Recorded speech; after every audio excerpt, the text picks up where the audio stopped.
ছাত্ৰ ছাত্ৰী মধ্যাহ্ন ভোজনৰ খাদ্য আত্মসাৎ কৰাক লৈ উত্তপ্ত পৰিস্থিতি। বিদ্যালয়ৰ প্ৰধান শিক্ষকৰ বিৰুদ্ধে ৰাইজ, অভিভাৱক আৰু ছাত্ৰ ছাত্ৰীৰ তীব্ৰ প্ৰতিবাদ। ঘটনাৰ স্থান হোজাই জিলাৰ যোগীজান শিক্ষাখণ্ডৰ অন্তৰ্গত ডবকা গাঁও মধ্য ইংৰাজী বিদ্যালয় আৰু ডবকা LP স্কুল। অভিযুক্ত প্ৰধান শিক্ষকগৰাকী হ'ল হুছেইন আহমদ। কোভিড-19ৰ বাবে লকডাউন ঘোষণা কৰাৰ লগতে চৰকাৰে বিদ্যালয়সমূহ বন্ধ ঘোষণা কৰিছিল।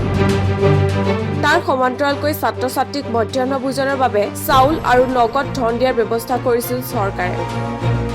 তেনে সময়ত চৰকাৰৰ নীতি নিৰ্দেশনাক বুঢ়া আঙুলি দেখুৱাই কণ কণ ছাত্ৰ ছাত্ৰীসকলৰ ধন আত্মসাৎ কৰাৰ অভিযোগ এইজন প্ৰধান শিক্ষকৰ বিৰুদ্ধে।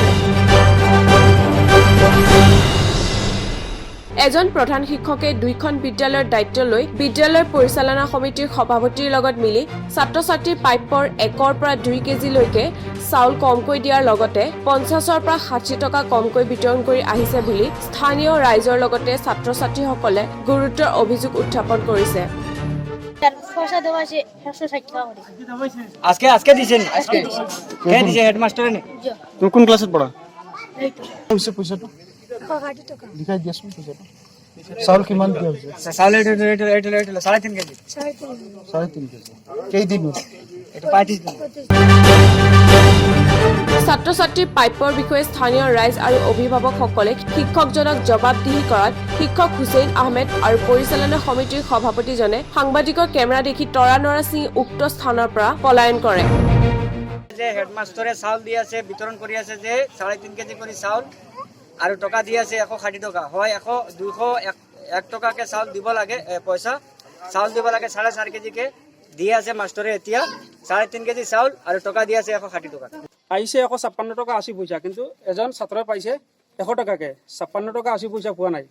আৰু এমই স্কুলৰ এটা ছাত্ৰই পাব লাগে চাউল 150 গ্ৰাম কে হলে 35 দিনৰ হ'ব লাগে 5 কিলো 250 গ্ৰাম কিন্তু এটা লৰাই পাইছে 4.5 কিলো আৰু পয়সা এক দিনত হ'ব লাগে 6 টকা 71 পয়সা 35 দিনত হৈছে 234 টকা 85 পয়সা কিন্তু এজন লৰাই পাইছে বা এজন ছোৱালী ছাত্ৰই পাইছে 150 টকাকে পাইছে।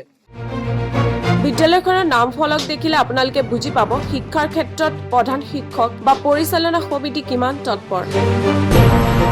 য'ত দুখন বিদ্যালয় একেলগে এজন প্ৰধান শিক্ষকে চলাই আছে আৰু বিদ্যালয়খনৰ নাম ফলকখনে নিজৰ অস্তিত্ব লৈ কোনোমতে ওলমি আছে। এতিয়া ৰাজ্যত শাসনাধীন চৰকাৰে কেৱল শূন্য সহনশীলতাৰ শ্লোগান দি থাকিব নে এনে শিক্ষকৰ বিৰুদ্ধে কিবা ব্যৱস্থা গ্ৰহণ কৰিব।